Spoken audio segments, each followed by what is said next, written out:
If you're reading this, chances are your heart is still pounding in your chest from the last episode of Chicago Fire. You probably did the same thing I did.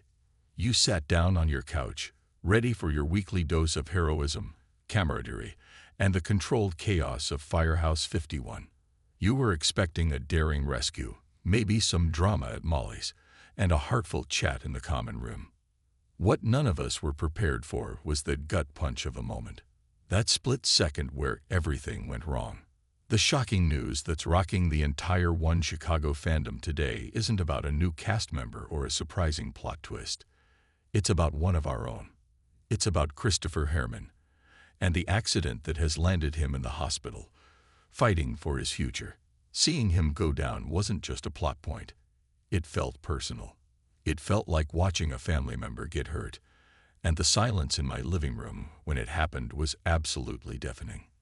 The call that changed everything. Let's rewind and walk through it, because a moment that's significant deserves to be unpacked. The bells went off, and as always, Truck 81 and Squad 3 rolled out. It seemed like a standard call at first, a multi-story industrial fire, dangerous, but nothing our seasoned team hadn't faced 100 times before. The smoke was thick, the situation was volatile, and every member of 51 was in their element, operating with the practiced precision we've come to admire. Herrmann was right where he always is, in the thick of it, barking orders with that gravelly voice, guiding his people and putting himself on the line. He's the veteran, the old warhorse. He's not reckless, but he's fearless when it comes to saving a life. That's the Herrmann we know and love. But fire is unpredictable.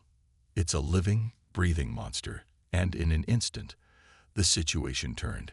A sudden structural collapse, a flash of debris, a cry of warning that came a half-second too late. We saw it happen in horrifying slow motion. One moment, he was the pillar of strength directing the scene. The next, he was on the ground, and the world seemed to grind to a halt. The immediate aftermath was pure, unadulterated chaos and fear. The looks on the faces of Cruz, Gallo, and the rest of the team said it all. Their training kicked in, but beneath the professional urgency, you could see the raw panic. This wasn't just a victim. This was Herrmann. This was their mentor, their friend, their brother. The scramble to get to him, the frantic calls on the radio, the terrifying silence before we knew the extent of his injuries. It was some of the most intense and heart-stopping television this show has ever produced. Why this hurts so much? Herrmann is the heart of 51. To understand why this moment has hit the fandom so hard, you have to understand who Christopher Herrmann is. He isn't just another firefighter. He is, in many ways, the soul of Firehouse 51. Think about it. From the very beginning, he's been our anchor. He's the quintessential family man, constantly talking about his wife Cindy and their 5 kids. His struggles have been our struggles. We watched him lose his house, pour his life savings into Molly's pub, and nearly lose his life after being stabbed.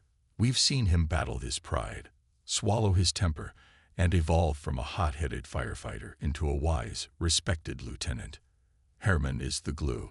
He's the one who gives the tough love advice to the younger firefighters. He's the one who bickers with Mouch like an old married couple, providing the moments of levity we so desperately need.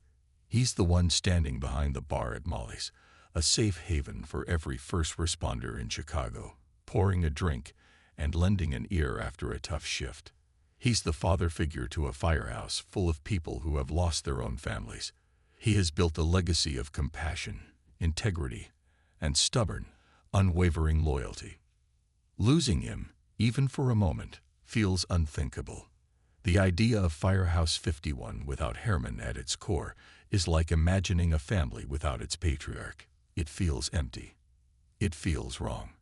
This accident doesn't just threaten a character. It threatens the very foundation of the show we love. The hospital vigil, a family in crisis. The episodes shift from the fire-ravaged building to the sterile, quiet halls of Gaffney Chicago Medical Center was almost more painful to watch. The orange glow of the fire was replaced by the cold, fluorescent lights of the emergency room. The adrenaline of the rescue was replaced by the agonizing helplessness of waiting.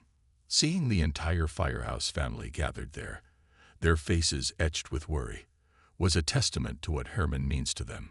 Chief Bowden, a man who carries the weight of the world on his shoulders, looked like he was about to crumble. Stella Kidd, who sees Herrmann as a mentor and guide, was visibly shaken.